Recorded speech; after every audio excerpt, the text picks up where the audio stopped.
Tonight, we journey into the shadows, unraveling stories of terrifying encounters with entities from realms beyond.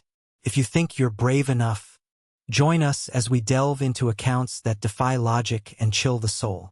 But beware! Each tale serves as a haunting reminder that some doors should remain closed. Title: The Silent Witness. The luxury hotel in Manhattan, with its crystal chandeliers and gilded walls, prided itself on being an oasis of calm amidst the chaos of New York City. But room 713 had become a silent witness to something far darker. It all began on an ordinary summer night. James Bennett, a seasoned security guard who had worked at the hotel for over a decade, was midway through his graveyard shift when a frantic call came through. The voice on the other end belonged to a man, trembling with panic, claiming his wife was unresponsive in the bathtub. James, along with his younger colleague, David Morales, rushed to the room without a moment's hesitation. The suite, opulent yet eerily quiet, reeked of lavender and something else James couldn't quite place. The man, Richard Garrison, was pacing frantically in the living area, his face pale and glistening with sweat. James and David entered the bathroom to find the woman submerged in the oversized tub, her head tilted unnaturally. Her lips were blue, her skin cold. James's instincts kicked in. They pulled her from the tub and began administering CPR. David called 911, his voice steady despite the chaos. As James pressed on the woman's chest, the room seemed to close in around him. The sound of his own breathing mingled with the faint echo of dripping water. His hands slipped slightly against her clammy skin, and for a moment, he thought he felt a pulse. But it was just his own desperation playing tricks. The minutes dragged on like hours. When the NYPD arrived, their assessment was swift and grim. "She's gone," one of the officers said, shaking his head. "Likely for hours." James stepped back, his hands trembling, as the room grew heavy with an unspoken suspicion. The husband's story was patchy. He claimed they'd fought earlier, and he'd gone out for a drink to cool off. When he returned, he'd found her in the tub but assumed she was relaxing. Hours later, he'd realized something was wrong. The police questioned Richard extensively. His responses were measured but lacked conviction. "We argued, yes," he admitted. "But I didn't hurt her. I left to clear my head." His eyes darted around the room as he spoke, landing everywhere except on the lifeless body of his wife. The officers exchanged glances, their skepticism evident. But there were no marks of struggle, no clear evidence of foul play. The cause of death was ruled as drowning, and while whispers of foul play circulated, no charges were filed. James couldn't shake the feeling that Richard knew more than he let on. Yet, as days turned into weeks, the incident faded from memory, at least for most. When room 713 was reopened, James felt a pang of unease. The housekeeping staff avoided it, whispering about a coldness that lingered despite the summer heat. Still, the hotel had a reputation to maintain, and the room was soon booked by a regular guest, a businesswoman named Evelyn Harper. Evelyn checked in late, as she often did, and headed straight to room 713. The air inside felt heavy, almost oppressive. She dismissed it as fatigue from her long flight and prepared for bed. But as she lay down, sleep eluded her. The faint sound of dripping water echoed from the bathroom, though she was certain she'd turned off the faucet. At midnight, Evelyn was startled awake by a soft splash. She sat up, heart pounding, and stared at the bathroom door. It was slightly ajar, a thin sliver of light spilling into the darkened room. Gathering her courage, she approached the bathroom, only to find the tub filled with water. Her reflection in the mirror looked distorted, her face pale and stretched in unnatural ways. Evelyn drained the tub and returned to bed, but the unease lingered. She swore she heard faint whispers, like a woman's voice murmuring just out of earshot. The scent of lavender grew stronger, filling the room. By morning, she was at the front desk, her face pale and her hands trembling. She demanded to check out immediately, claiming the room was haunted. "I didn't sleep a wink," she said, her voice shaking. "There was someone there." Watching me. The hotel staff exchanged uneasy glances. No one had told her about the tragedy. Yet Evelyn's account was eerily similar to the whispers circulating among the employees. Lights flickering, the sound of water running, and the faint scent of lavender, all signs of a presence that refused to leave. James, who overheard the commotion at the front desk, felt a chill run down his spine. Later that night, he decided to investigate room 713 himself. He entered the room under the pretense of routine maintenance, armed with nothing but a flashlight and his own mounting anxiety. The room was immaculate, but the air felt heavy, almost stifling. As James moved toward the bathroom, the scent of lavender grew overwhelming. He opened the door and froze. The tub, which had been dry moments earlier, was now filled with water. A faint ripple spread across the surface as if something unseen had just disturbed it. James backed out of the bathroom, his pulse racing. As he turned to leave, the lights flickered, and the door slammed shut behind him. He stood frozen, his flashlight trembling in his hand. The whispers began, soft at first, then growing louder, echoing around the room. It was a woman's voice, pleading, angry, desperate. He stumbled out of the room, his heart pounding, and didn't stop until he was safely behind the security desk. For the first time in years, James considered quitting his job, but something about room 713 wouldn't let him go. He needed to know the truth, no matter how much it terrified him. James Bennett couldn't sleep. Every time he closed his eyes, he saw the bathroom in room 713. The faint ripple in the water, the flickering lights, and the whispers that seemed to claw at his sanity. His instincts as a security professional told him to rationalize the events, but something deeper, something primal, gnawed at him. Room 713 wasn't just a room anymore. It was a question that demanded answers. A week after Evelyn Harper's unnerving departure, room 713 was booked by another guest. A middle-aged journalist named Mark Adler checked in late one evening. He was in town to cover an exclusive financial summit and had chosen the hotel for its reputation for discretion and luxury. Mark was practical, the kind of man who dismissed ghost stories as nonsense. But as the night wore on, his skepticism would be tested. Mark spent hours hunched over his laptop, finishing an article under a tight deadline.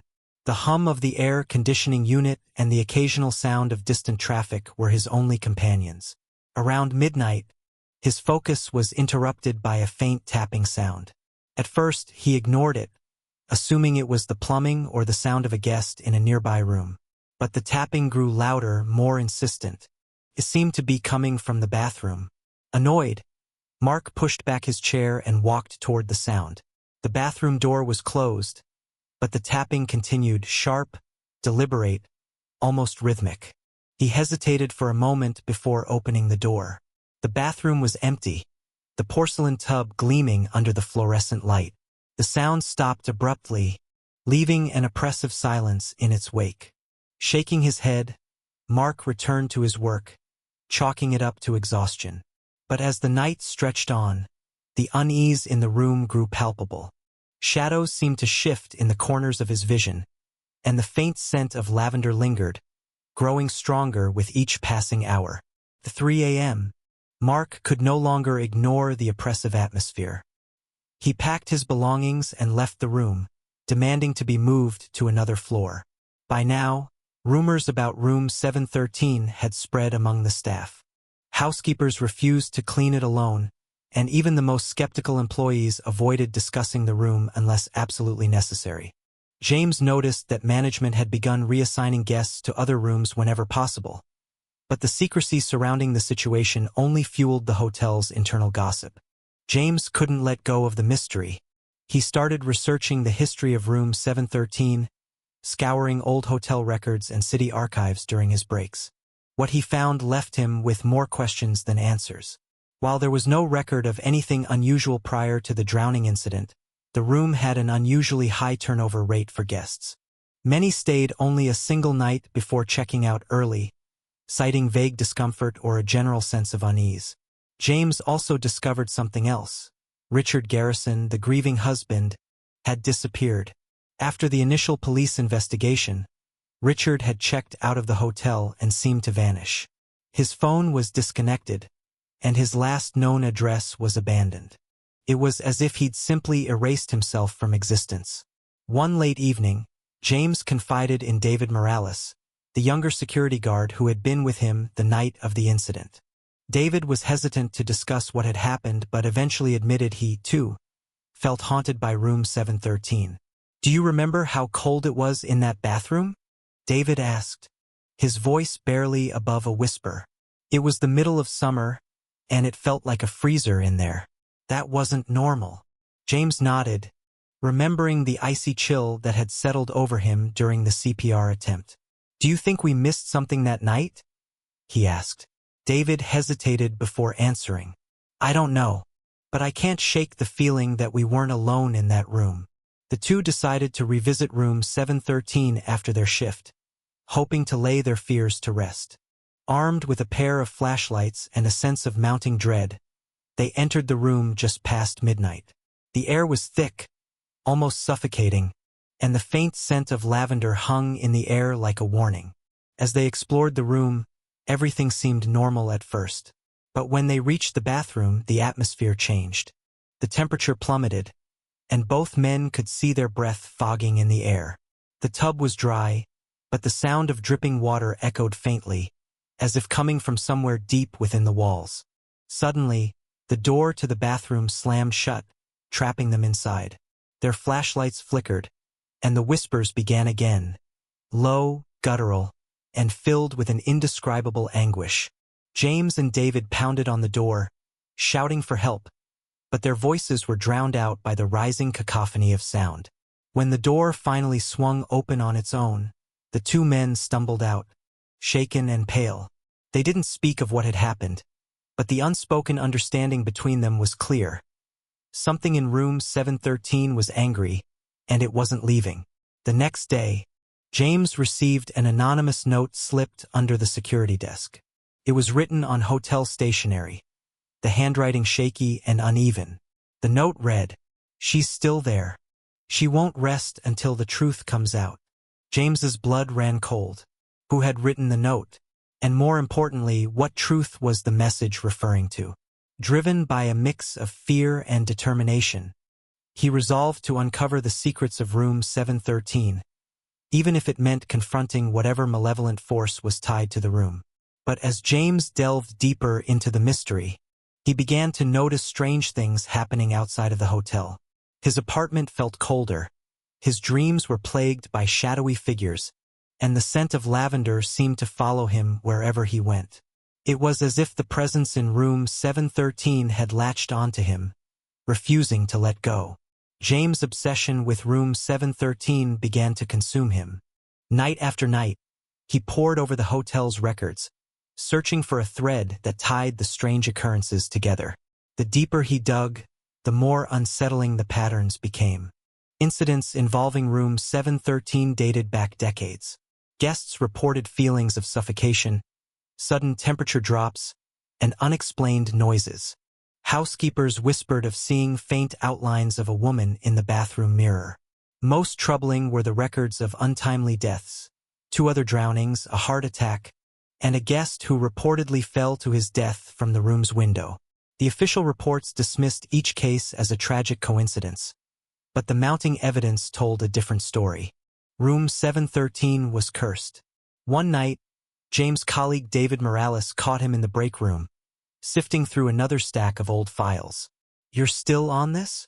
David asked, raising an eyebrow. "Man, you've got to let it go." James shook his head. "I can't. Something's not right, David. These people, they're not imagining things." David sighed.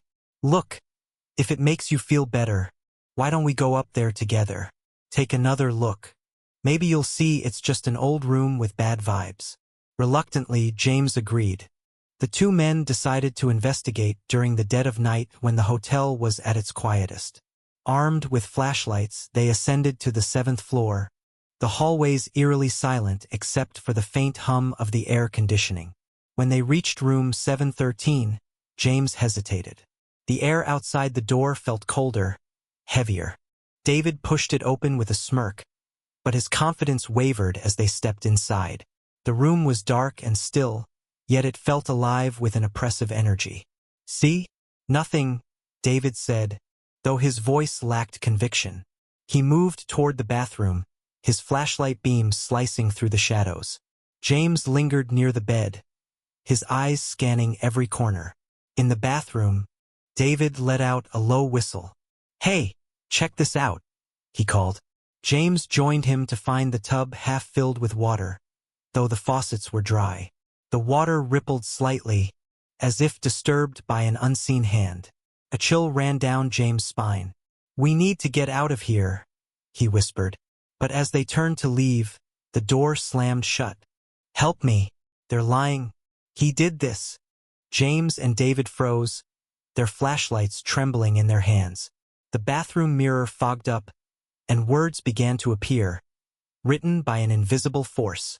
"He killed me." The men fled the room, their breaths ragged, but James couldn't leave it alone. The message confirmed his suspicions.